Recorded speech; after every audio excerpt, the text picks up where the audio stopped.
The ones we lose never truly leave. They live in the moments we still feel. Sarah Bennett stood frozen in her grandmother's doorway, her 9-year-old mind unable to process what she was seeing. Grace lay motionless in bed, her lips tinged blue, her breathing shallow and uneven. The room was too quiet, except for the frantic barking of a German shepherd, the same dog Sarah had rescued from the blizzard just 14 hours ago. The dog dropped an orange pill bottle at the feet of an elderly man Sarah had never seen before. Thomas Whitmore's weathered face was grave as he checked Grace's pulse. "Your grandmother is dying," he said softly. "Drug overdose, Warren. She has maybe 2 or 3 hours, if we're lucky." Behind them, Kate Bennett's scream shattered the morning silence as the realization of her mistake struck. The clock was ticking. 6 months before that terrible December morning, Grace Bennett had been a different woman. At 72, she had filled her modest 2-story house in Pinewood, Montana, with laughter and the smell of cinnamon. She taught her granddaughter Sarah to bake apple pies and identify bird songs through the kitchen window. The house had always carried the warmth of fresh bread and the sound of Grace humming old hymns. While she worked, then came July, and the stroke that stole everything. Grace woke one morning unable to move her right side, her words tangled and trapped behind her lips. The hospital stay drained what little savings the family had.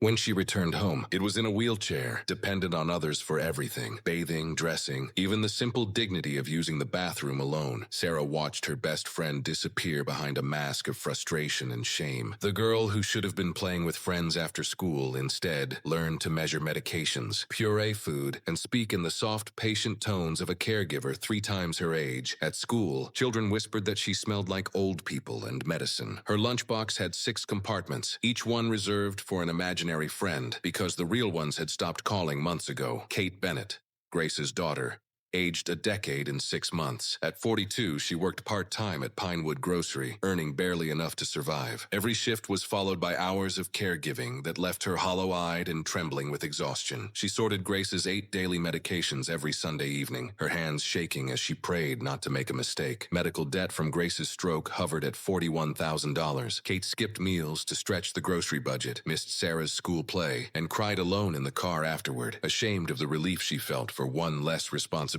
Michael Bennett, her husband, carried his own silent burden. At 45, he worked 12-hour shifts at the textile factory. His back ached, his hands were calloused, and his spirit was running on fumes. What Kate and Sarah didn't know was that 2 months earlier, Michael had received notice. The factory would close in 60 days. Come January, they'd have no health insurance. The medical bills would remain, but his income would vanish. Their credit cards were maxed out.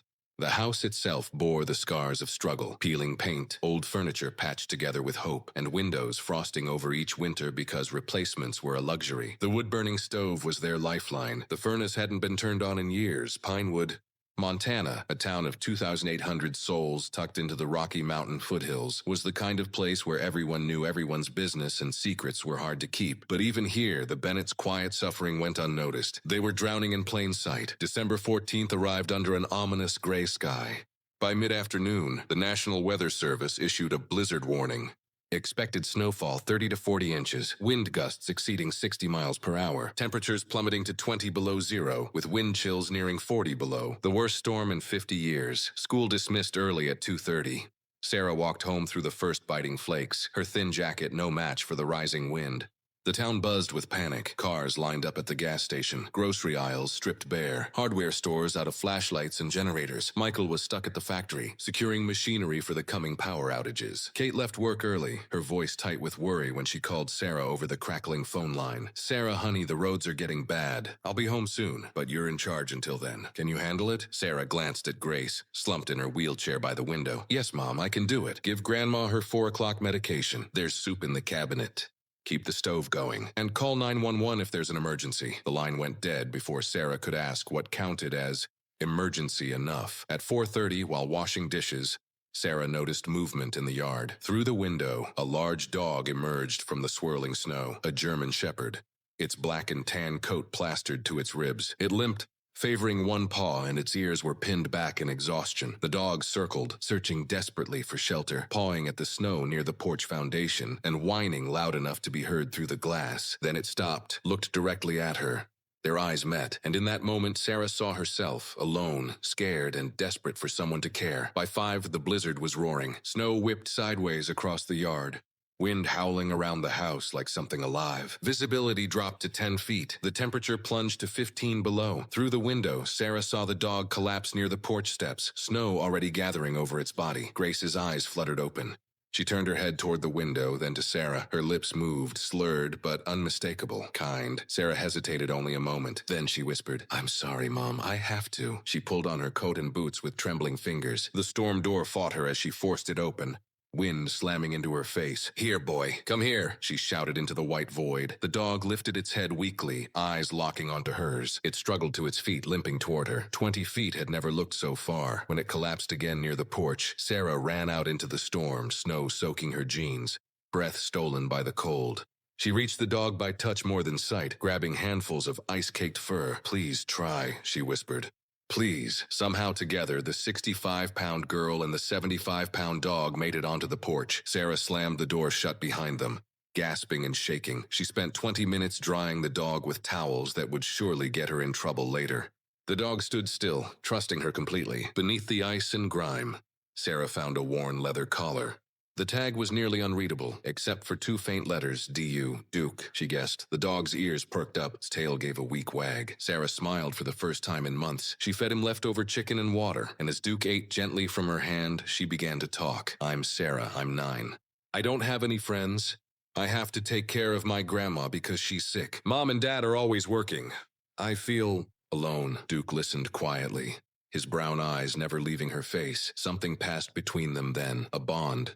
Fragile but real. 2 lost souls finding warmth in a frozen world. What Sarah didn't know was that Duke had come for a reason, and that reason would soon save her. Grandmother's life. Grace took 8 medications daily. Warfarin on the blood thinner sign was the most dangerous of them all. Small orange tablets, 5 milligrams each, 1 per day.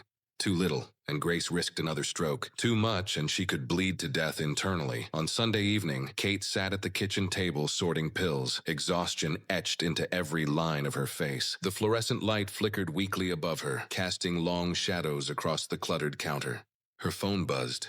Michael calling about another work crisis. She wedged it between her shoulder and ear, answering distractedly as she moved bottles and pill organizers around. Sarah burst into the kitchen in tears, sobbing about something that had happened at school. Kate turned instinctively to comfort her daughter, her elbow striking the edge of the table. The warfarin bottle tipped, rolled, and vanished under the small door gap leading to the porch. "Damn it," she muttered, picking up the visible pills scattered across the floor. Without counting them, she placed the bottle back in the organizer, unaware that 1 orange tablet had rolled into the shadows. Lost. In her distraction, Kate made a second mistake. She swapped compartments, placing warfarin tablets in the vitamin slot and vitamins in the warfarin section. They looked nearly identical, same size, same color, but their effects couldn't have been more different. For 3 days, Grace unknowingly took 10 milligrams of warfarin daily, instead of 5. For 3 days, she'd been taking vitamins instead of the medicine meant to prevent blood clots. Her blood had slowly lost its ability to clot while simultaneously being overloaded with anticoagulants. On Monday morning, Grace noticed the pills tasted different. She looked at the bottle, her trembling fingers tracing the label. Somewhere inside, she recognized the error, Kate's error. And yet, she kept taking them. Perhaps it was resignation. Perhaps guilt, perhaps the quiet wish for peace after years of pain. By midnight on December 15th, while Sarah slept upstairs and the storm finally softened outside, Duke couldn't rest. The German Shepherd paced the enclosed porch, nose twitching as he caught an unfamiliar scent drifting faintly through the air, a sharp metallic chemical odor that tugged at buried memories. Warfarin, he knew that smell. It had clung to Eleanor Whitmore, Thomas's late wife, the woman he had once watched over with unwavering devotion. The scent meant danger. It meant bleeding. It meant emergency. Thomas had trained Duke and his predecessor to recognize the medication and alert him when Eleanor's dosage was off. That training ran deeper than memory. It had become instinct, woven into the dog's very being. Now that instinct roared awake. Duke's nose led him to the door crack. There, half buried in dust and snow, lay a single orange pill. He gently picked it up in his mouth, holding it without swallowing. The taste triggered everything. Alarm, urgency, purpose. He had to get home. Thomas would understand. Thomas would help. At 3 a.m., Duke nudged open the weak porch latch and stepped into the freezing darkness. The snow had slowed, but the cold was brutal. 20 below zero, snow drifts 3 feet deep. He looked back once toward the house where Sarah slept, hesitation flickering in his eyes. Then with the pill secured between his teeth, He pushed into the night. The journey home was 2.3 miles through chest-deep snow. Each step tore at his injured paw until blood dotted the white ground. Ice crusted on his fur. His breath came in heavy clouds, slowing with fatigue, but he never dropped the pill. Never stopped. He crossed the frozen Clearwater River, slipping on ice slick as glass. He climbed through drifts taller than his shoulders. The cold gnawed at his body, but something stronger than pain kept him moving. Loyalty. Love. At 7 a.m., as the first gray light of dawn crept over the horizon, Duke reached the small cabin on the outskirts of Pinewood. He scratched at the door weakly, the sound barely audible over the wind. Thomas Whitmore opened it, eyes wide. "Duke, oh God, you're alive!" The 75-year-old man had searched half the night, terrified that his dog had frozen to death. He pulled Duke inside, wrapping him in a blanket. Then he saw it, the small orange pill Duke dropped into his weathered palm. Thomas's stomach turned cold. Warfarin. He recognized it instantly. "Where did you get this?" he murmured. Duke barked sharply, ran to the door, then back again. The message was unmistakable. Emergency. Someone needs help. Thomas grabbed his medical kit, pulled on his heavy coat, and fastened the leash. "Show me where you've been, boy." The return trek was brutal. Thomas leaned heavily on his cane, his breath ragged in the thin, frozen air. But Duke pulled forward with desperate determination. It took nearly an hour before the Bennett house came into view, smoke curling weakly from the chimney. At 8:15, Thomas's legs trembled as he reached the porch, lungs burning. Duke barked frantically at the door. Inside, Sarah had been awake since 7:30, heartbroken to find Duke gone. She sat on the floor near the cold fireplace, tears slipping down her cheeks. She felt foolish for believing he'd stay. Then she went to check on her grandmother. "Grandma, it's time for your pills." No response. Sarah shook her gently, then harder. Grace's skin was cold, her lips faintly blue. Her chest barely moved. "Grandma!" Panic surged. Sarah ran to the phone, hands shaking so violently she could barely dial. She was still trying when she heard barking outside. She ran to the door and threw it open. Duke stood there, snow crusting his fur, and beside him was an elderly man she didn't recognize. "I'm Thomas Whitmore," he said quickly.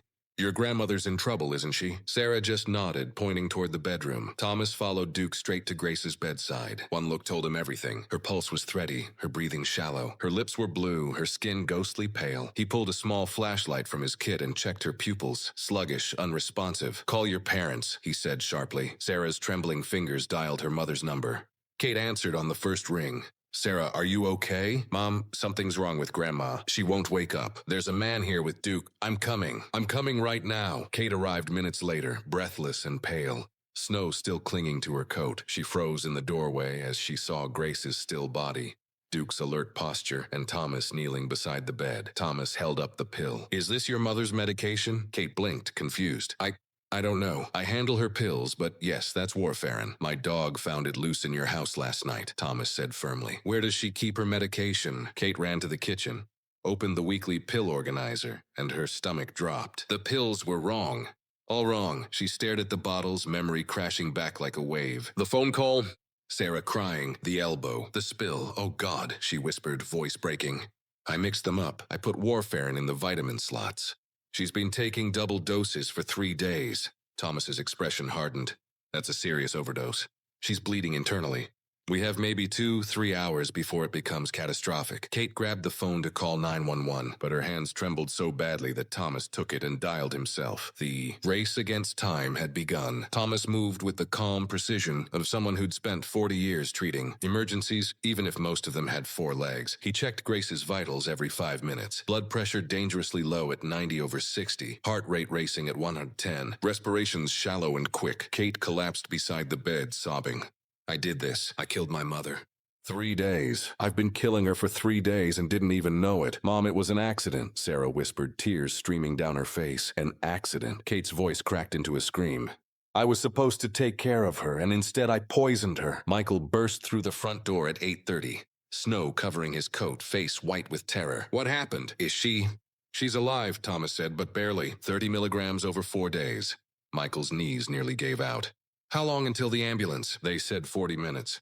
"Storms causing delays." Duke lay beside the bed, head resting on Grace's blanket. Every few minutes he sniffed near her lips, whining softly, sensing the chemical imbalance in her breath. At 9:05, sirens finally broke through the silence. 2 paramedics, Paula Chen and Jake Morrison, rushed inside, their boots leaving wet prints across the floor. "When did this start?" Paula asked rapidly. Kate's voice trembled. Yesterday, maybe. She seemed tired, but she's always tired. Medications. Kate rattled off the list, then broke down again. I made a mistake. I mixed them up.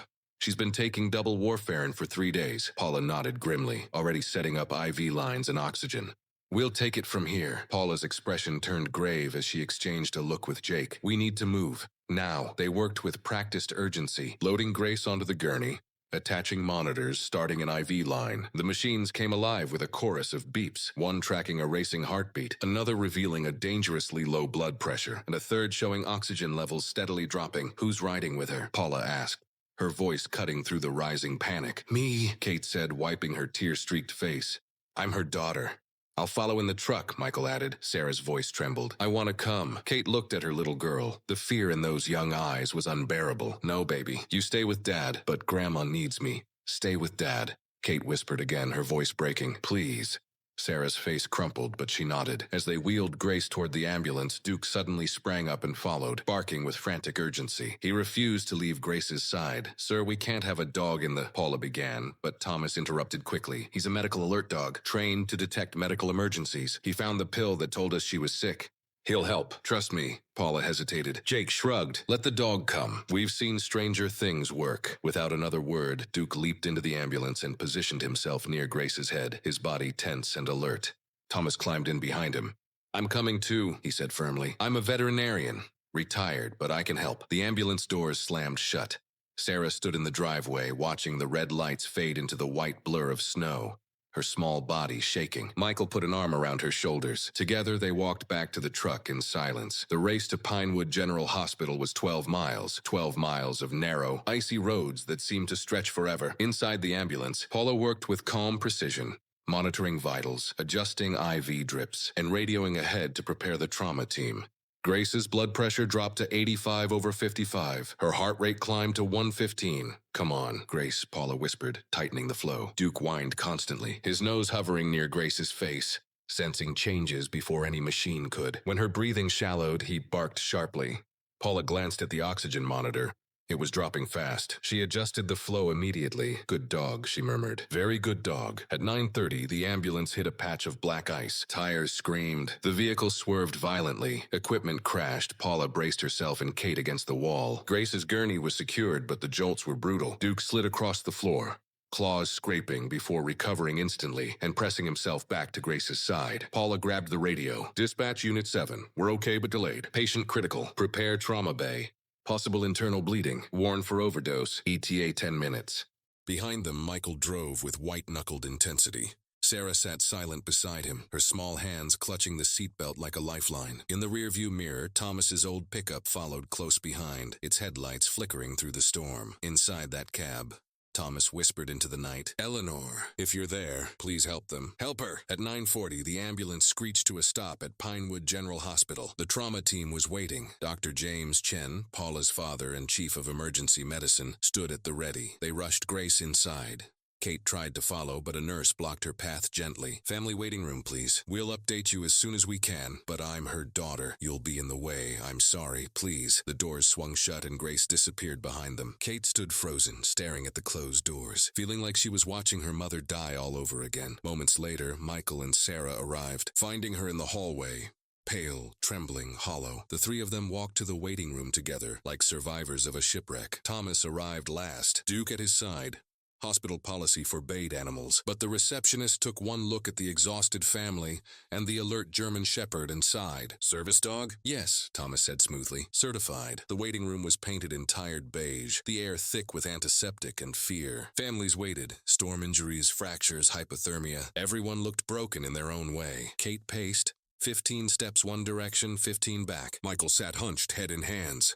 Sarah curled into a chair, Duke's head resting on her lap as she stroked his fur in silent rhythm. Thomas stood near the window, staring out at the mountains. He thought of Eleanor, how many times Duke had saved her. Now the dog had saved a stranger. She would have been proud, Mr. Whitmore. Sarah's small voice broke the silence. He turned. Yes, honey. Is Grandma going to die? Thomas hesitated, wanting to offer comfort, but she deserved the truth. I don't know. She's very sick. But she's strong, and she has the best reason in the world to fight. He smiled gently. She has you. Sarah's eyes filled with tears. This is my fault. What? I knocked over the pill bottle last Sunday. Mom was sorting them, and I ran in crying about school. I bumped the table. The bottle fell. I saw it. I picked up the pills. What if I caused this? Thomas knelt, his arthritic knees protesting.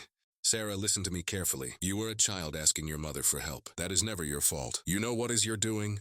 Sarah looked up, eyes red and swollen. What? You saved Duke. And Duke found that pill. You created a miracle through kindness. That's called redemption, sweetheart. You didn't cause this tragedy. You stopped it from being worse. Across the room, Kate and Michael's voices rose. Years of stress and secrets finally bursting. How could you be so careless? Michael snapped. You think I don't know? Kate shot back. You think I'm not aware every second of what I did? We can't afford this, Michael. I lost my job 2 months ago. We lost insurance. This hospital bill will destroy us. What? His face drained. When were you going to tell me? Their words were knives, sharp, wounding, unstoppable. Other families turned away, pretending not to hear. Sarah pressed her face into Duke's fur as tears spilled down her cheeks. At 10:15, Sheriff Tom Brady arrived for the required statement. Kate, pale and trembling, told her story in flat, emotionless tones. Am I going to be arrested? She whispered. Brady, who had known the Bennetts for 20 years, shook his head. No, Kate, this was a terrible accident, but you need help. Caregiver burnout is real. You can't do this alone. Kate gave a bitter laugh. Help costs money we don't have. At 10:30, Dr. Chen emerged from the trauma bay, pulling down his surgical mask. The family surged toward him. Are you Grace Bennett's family? Yes, Kate said, barely breathing. Your mother experienced severe warfare and toxicity, he explained gently. She ingested approximately 45 milligrams over 4 days, more than double her prescribed dose. We've administered vitamin K and plasma to reverse the bleeding. It's under control, but if you'd arrived 30 minutes later, she wouldn't have made it. 30 minutes. The difference between life and death. Dr. Chen looked at Thomas and Duke. Who found her? Thomas gestured to Duke. He did. Brought me a pill, then led me straight to the house. He wouldn't stop barking until I followed. Dr. Chen, 40 years in medicine and rarely surprised, stared at the dog with quiet awe. Then that dog saved her life. He crouched, offering a hand. Good boy. Very, very good boy. Duke's tail thumped once, acknowledgement, not pride. Can we see her? Kate whispered. One at a time, 5 minutes each, Dr. Chen said. She's sedated but stable. Kate went first. The ICU was cold and quiet, the steady beeping of machines marking time. Grace lay small and fragile, tubes snaking from her body, keeping her alive. Kate approached slowly, trembling. She took her mother's left hand, the one that still had strength. Mom, she whispered, voice breaking. I'm so sorry. I almost killed you. I failed you. For a long moment, nothing happened. Then Grace's fingers twitched. Her eyelids fluttered open, focusing weakly on her daughter's face. Her lips moved, breath thin and rasping. Kate, a whisper. Not your fault. Tears streamed down Kate's face as she gripped her mother's hand tighter. The rhythmic beep of the monitor, suddenly the most beautiful sound in the world. Kate shook her head violently. Yes, it was. I made a mistake. I mixed up your pills. I almost killed you. Grace's finger squeezed Kate's hand, her right hand, the one that had been paralyzed since the stroke. Kate gasped, her breath catching in her throat. Mom, you moved your hand. Grace's eyes sharpened with intent, trying desperately to communicate something beyond words. No, I knew, Kate blinked, confused. What do you mean you knew? The pills? They were wrong. Grace's lips trembled. I knew. Took them anyway. Kate felt the world tilt beneath her. What? No, you're confused. Grace's voice was a fragile whisper. Wanted to stop. Burden. Too much. Tired. Katie. So tired. The realization hit Kate like ice water. Mom. Were you trying to... She couldn't finish the sentence. Grace's eyes filled with tears. Better without me. You work so hard. Sarah. No childhood. Michael stressed. Because of me. Kate shook her head, the denial bursting from her chest. No, Mom, never. But Grace continued, each word a painful effort. Monday, new pills, wrong. Took them anyway. Wanted to sleep. Not wake up, no burden. No pain. Kate collapsed onto the bed beside her mother, sobs ripping through her. You were trying to kill yourself. All this time I thought it was my mistake. But you wanted to die. Grace's good hand, then miraculously her right hand too, reached up to stroke Kate's hair, a gesture she hadn't made since July. But that dog barking. Woke up, saw Sarah. Your face was scared. Realized, hurting you, not helping. Want to live. Want to see Sarah grow up. They clung to each other. Mother and daughter, both crying, both broken, yet somehow still alive. Kate stumbled out of the ICU, her face streaked with tears. She found Michael and Sarah waiting in the corridor. She couldn't speak. Could only shake her head when Michael asked if Grace was okay. The words were too heavy. My mother tried to kill herself, and I helped her without knowing. Dr. Chen appeared with a nurse. Sarah Bennett, your grandmother is asking for you. Sarah looked up at her mother for permission. Kate nodded, unable to meet her daughter's eyes, terrified of what Grace might say next. The ICU was a world of cold light and soft beeps. Sarah walked toward her grandmother's bed. tiny and trembling but determined. Grandma? Grace's eyes opened and softened at the sight of her. My angel. Sarah climbed onto a chair to be closer. Grandma, why didn't you tell us you were sad? Why didn't you tell us you wanted to? She stopped herself, tears welling. Didn't want to worry you, Grace whispered.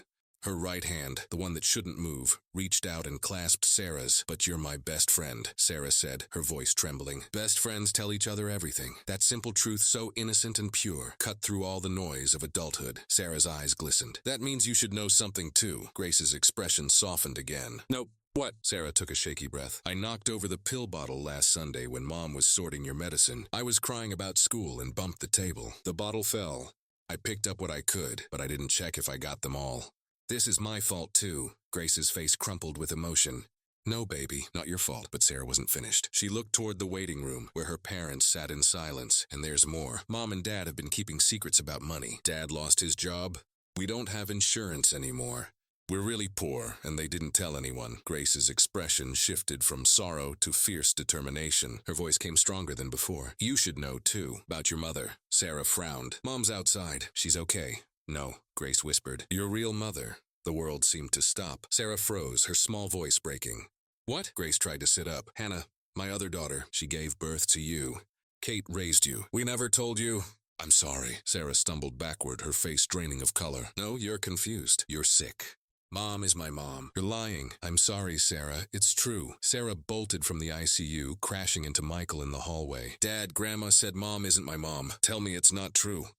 Michael's silence, the guilt written on his face, said everything. Sarah's scream echoed down the sterile corridor. No! 20 minutes later, they were in a private conference room. Grace sat in a wheelchair against doctor's orders. Kate and Michael sat close, but their hands didn't touch. Sarah sat apart, her arms folded tightly. Dr. Chen remained nearby, ensuring Grace didn't push herself too hard. Kate's hands twisted nervously in her lap. Her voice trembled. Sarah, I'm your aunt by birth, but I've been your mother in every way that matters for 9 years. You lied to me. Sarah's voice was flat, emotionless, yet sharper than glass. Your birth mother was Hannah, my younger sister.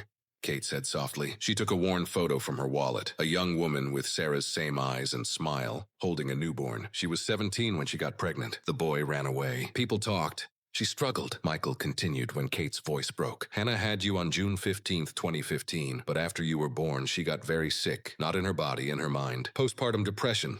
Kate stared down at the photo. For 3 months, we helped her care for you, but she couldn't bond. She'd hold you and cry, saying, I'm going to hurt her. There's darkness in me. I told her it would get better, that she just needed time. Sarah's fists clenched. Where is she now? Grace's voice trembled. She died, honey, when you were 3 months old. How? Kate's voice cracked. September 20th, 2015. Hannah asked me to watch you for an hour. She drove to Clearwater Bridge and she jumped. She left a note. It said, I'm sorry. Can't be what she needs. Kate, please take care of my baby. Tell her I loved her, even though I couldn't show it. Silence filled the room. Sarah stared at the photograph. The same dark hair, the same eyes, the same mouth. A stranger who was her mother. Why didn't you tell me? She whispered. Michael spoke gently. We thought we were protecting you. You were so little. We didn't want you to feel abandoned or unloved. So you lied instead. Sarah's voice burned with rage. Every time I asked about baby pictures, every Mother's Day, every I love you, Mom, you lied. Kate reached for her. It wasn't a lie. I am your mother. I raised you. I held you when you cried. I taught you to read. I've been there for every scraped knee, every bad dream. But you lied, Sarah shouted. You let me believe something that wasn't true. Who am I? Am I even Sarah Bennett? Grace wheeled closer despite the nurse's protest. You are Sarah Bennett. You are my granddaughter. You are the daughter Kate raised. You are the child Hannah loved too much for her broken heart to bear. I want to see her grave, Sarah said, her voice hard. I want to know where my real mother is buried. Kate flinched at real mother, but nodded. Clearwater Cemetery. We'll go whenever you want. Sarah stood abruptly. I need air. She ran from the room. Duke bounded after her, followed closely by Thomas. They found Sarah in the small hospital chapel, collapsed in a pew, her body shaking with silent sobs. Duke climbed beside her, pressing close. Sarah buried her face in his fur. You're the only one who didn't lie to me, she whispered. Thomas entered quietly, sitting in the pew behind her. He said nothing, just let the silence speak. Sarah couldn't meet Thomas's eyes. Her throat ached from crying. He waited, silent, letting her tears fall. Then with a weary sigh he spoke. I lied to you too, Sarah. Her head lifted, confusion etched across her face. What? Thomas's voice trembled. Duke isn't my first Duke. There was another one, Duke 1. He lived with my wife, Eleanor. He died 18 months ago. This is Duke 2. I adopted him from a shelter because he looked exactly like the first Duke. I trained him to act the same, to fill the space Eleanor left behind. I lied to everyone, said he was the same dog. Sarah blinked through her tears. Why are you telling me this? Because I want you to understand something, Thomas said softly. Your family lied because they were scared. Scared of losing you. Scared you'd hate them if you knew the truth. They were wrong to lie, but they lied out of love. The question isn't whether they lied. The question is whether you can forgive them. Sarah's voice cracked. How do I forgive them? Thomas leaned closer, eyes kind. You start by forgiving yourself for thinking any of this is your fault, for believing you weren't wanted. Hannah wanted you so much she couldn't survive losing you. And Kate wanted you so much she's raised you as her own for 9 years. You are wanted, Sarah. You are wanted. Before Sarah could respond, a shrill alarm tore through the quiet. Code blue. ICU bed 3, Grace's room. They ran. The ICU erupted into chaos. Nurses swarmed around Grace's bed, machines screaming. Kate froze in the doorway, Michael gripping her arm as the team worked frantically. What happened? Kate screamed. Internal bleeding resumed, a nurse shouted. Blood pressure's dropping. We need to operate immediately. Dr. Chen appeared, breathless, still wearing the scrubs from the first emergency. The warfarin caused more damage than we thought.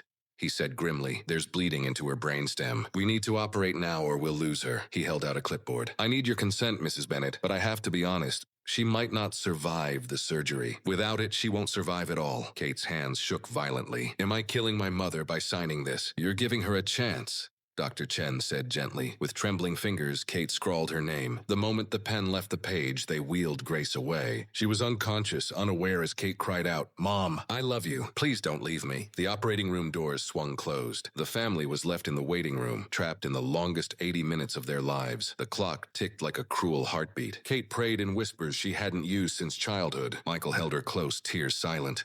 Sarah sat apart, arms wrapped around Duke's neck. Thomas stared out the window, thinking of Eleanor, and of the first Duke who had once saved her life. Would Duke's intervention be enough this time? At 1:30 a.m., Sarah crossed the room and sat beside Kate. She said nothing at first. Kate looked at her daughter, her niece, her child, and whispered, Sarah, I'm still mad at you. Sarah nodded. You should have told me about Hannah. Kate wiped at her tears.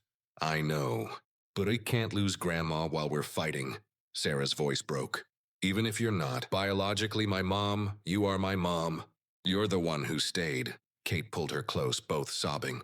Michael joined, wrapping his arms around them. Duke pressed against their legs, grounding them with his warmth. Thomas watched, tears glistening. Eleanor had always believed love was stronger than blood, and tonight he finally understood. By the time the community arrived, Pastor Williams, neighbors, Kate's co-workers, Sarah's teacher, Sheriff Brady, the Bennetts were still there, bruised and terrified, but together. At 2 a.m., Dr. Chen emerged, his face lined with exhaustion. He pulled down his mask. The surgery was successful, he said. The collective exhale was almost deafening. We stopped the bleeding and removed the clot. She's in recovery. She's going to live. Tears, hugs, prayers, and the waiting room erupted in gratitude. But Dr. Chen raised a hand. There may be complications. The bleed was in a critical area, affecting motor function and speech. We won't know the extent for 24 to 48 hours.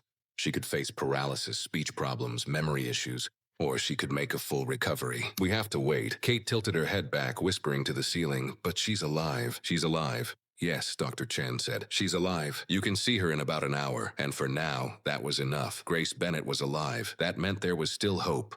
For healing, truth, and forgiveness. Duke's tail wagged softly, as if he knew his mission wasn't over yet. Sarah buried her face in his fur and whispered, Thank you for saving her. The dog who had crossed a blizzard with a pill in his mouth hadn't just saved one life. He had given a family a second chance. The next morning, December 16th, Michael was called to the hospital billing office. Ruth Patterson, the kind-faced billing manager, spread papers across her desk like evidence in a trial. Mr. Bennett, I need to review your account, she said, eyes filled with apology. Emergency ambulance transport, 3,200 emergency room services, 8,500 ICU care, 24,000 emergency cranial surgery, $68,000 medications, blood products, $12,000 total charges, $115,700. The number hit him like a physical blow. My insurance is under investigation. Ruth interrupted gently. They're arguing this was a preventable medical error caused by family negligence. If they rule that way, they may deny coverage, but my insurance doesn't end until December 31st. I know, but their clause on gross negligence overrides the date. Michael's chest tightened. What happens if they deny it? Then we'll need a down payment of $25,000 to continue your mother-in-law's care. Michael's checking account had $847. His savings were gone. Credit cards maxed. The house mortgaged to the edge. There was nothing left to sell, he whispered. How long does she need to stay?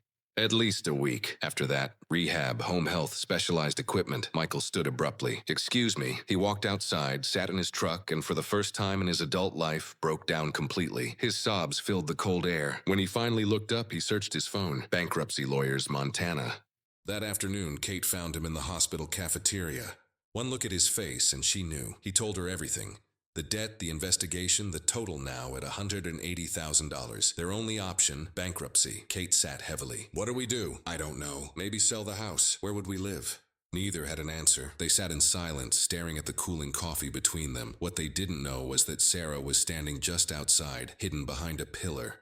She'd been on her way back from the bathroom and heard everything. Job loss, debt, losing their home. Her stomach twisted. This is my fault if I hadn't cried that day. Mom wouldn't have been distracted.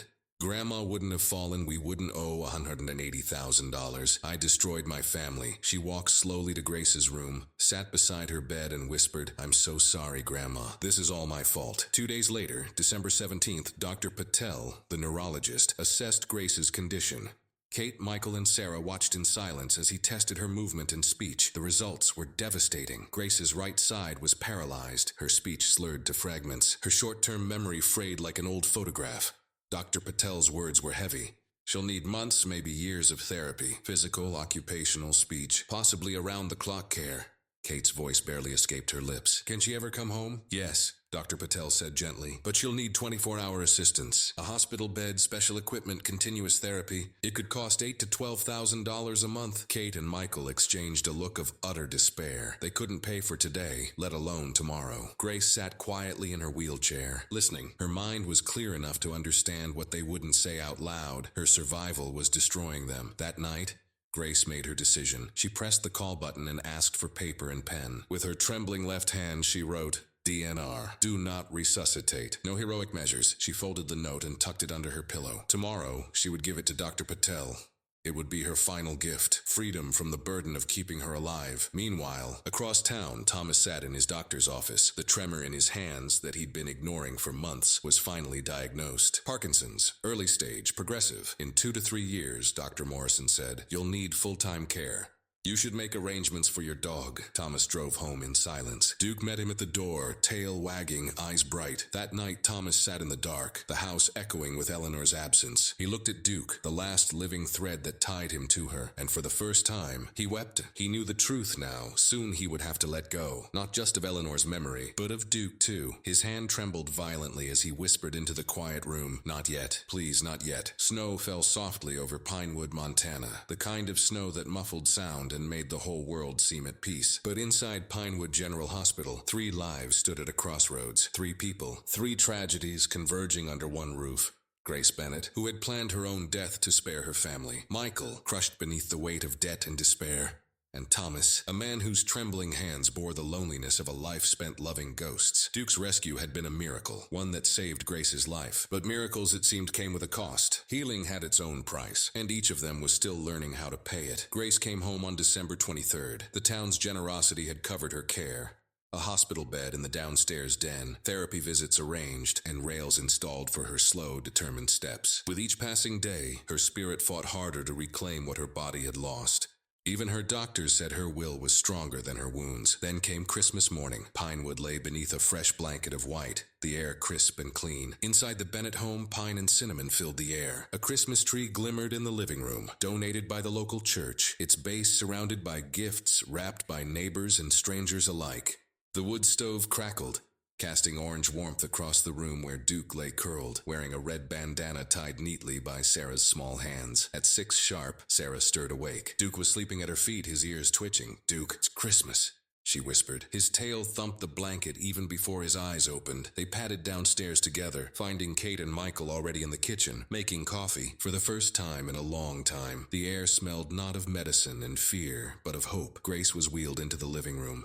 wrapped in her grandmother's quilt. Her eyes shone as she took in the sight of the glowing tree, the gifts, the laughter. Thomas arrived soon after, invited to spend the day with what had become his chosen family. The gifts were simple, but they carried the weight of love. Sarah handed Grace a book she had made herself, titled Why I Love Grandma. The crayon drawings were uneven, the handwriting crooked, but every page pulsed with devotion. Grace turned the pages slowly, tears sliding down her cheeks. Kate handed Sarah a new winter coat, bought on sale with her employee discount. Michael presented Kate with a locket containing 2 tiny photos, one of Grace, one of Sarah, and then Grace gave Sarah an envelope. Inside was a letter written in shaky, left-handed script. My dear Sarah, I cannot give you much this Christmas, but I can give you the truth. Your mother Hannah was beautiful. She had your eyes, your smile, your love for color and life, but her mind was sick. Depression lied to her, told her you would be better without her. She was wrong, but she believed the lie. Her last words were about you. Tell her I loved her. I am telling you now, she loved you. I love you. Kate loves you. You are loved by 3 mothers, one who gave you life, one who gave you a home, and one who will always be your grandmother. Merry Christmas, my angel. Love, Grandma Grace. In a small box inside the envelope lay Hannah's necklace, a silver chain with a painted sun pendant, handcrafted by her mother years ago. Sarah's hands trembled as she held it. I'll never take it off, she whispered. Kate fastened it around her neck, and the pendant caught the morning light like a tiny promise. Thomas's gift came next, a worn leather journal. This was Eleanor's, he said softly. Her notes from training the first Duke, every method she created, every lesson she learned. Maybe someday you'll train dogs too. Help others like Duke helped your family. Sarah's eyes widened. I will. I want to help people, so no one ever feels alone. Thomas smiled through tears. Then you already understand what Eleanor did. Mrs. Chen, their neighbor, stopped by to take a photo. She arranged them carefully, Grace in her wheelchair, Kate and Michael on either side, Sarah seated by Duke, and Thomas standing behind them all. Say, family, she called, and they did. The flash captured. A moment no one would forget. A family that had been broken and somehow found its way back to wholeness. Later that day, the Bennetts attended the community Christmas dinner. The hall overflowed with people, neighbors, friends, strangers who had donated and prayed. Sheriff Brady stood at the podium. This Christmas, he said, we witnessed a miracle. Not from a storybook, but one born of courage, compassion, and community. A girl's kindness saved a stranger, and that stranger saved a life. Together, we saved each other. That's the Pinewood way. Then Sarah was asked to speak. Her voice trembled at first, Duke's vest brushing her leg as she stepped up to the microphone. Hi everyone, she began. When Duke came to our door, I almost didn't help him. I was scared, but Grandma said to do the right thing even when it's hard. So I opened the door. Duke saved Grandma, and all of you saved us. I learned that kindness always comes back. Not always right away, but it always does. Thank you. The hall rose in applause. Tears streamed freely. Grace smiled through her own. That night, Sarah stood up at the annual Christmas dinner. I'm starting a nonprofit, she announced, her voice steady. The Eleanor and Hannah Foundation. We'll train rescue dogs as medical alert companions for families who can't afford them, in memory of 2 women who taught me about love. The crowd cheered. Within hours, $50,000 had been pledged. The first trainee, a young German shepherd, was named Duke III. 3rd generation of miracles, Thomas said, smiling through tears. Later, the family sat by the fire, the same spot where Duke had first lain years ago. Snow whispered outside. Grace knitted a blanket. Kate and Michael held hands. Thomas dozed in peace, and Sarah read from Eleanor's manual, Planning the Future. When she looked up, Duke was watching her, old eyes still bright, tail thumping gently. It was as if he were saying, this is home. This is family. This is love. Sarah smiled, because she knew now what a miracle truly was. Not something that descended from the heavens, but something built by hands that reached out when others were falling. Outside, snow fell over Pinewood. Inside, a family once broken was whole again, imperfect, but still standing, still loving, still choosing each other. And somewhere beyond the quiet night, perhaps in memory or spirit, Eleanor and Hannah smiled. Their love lived on, in a girl, a dog, and the kindness that kept the world warm.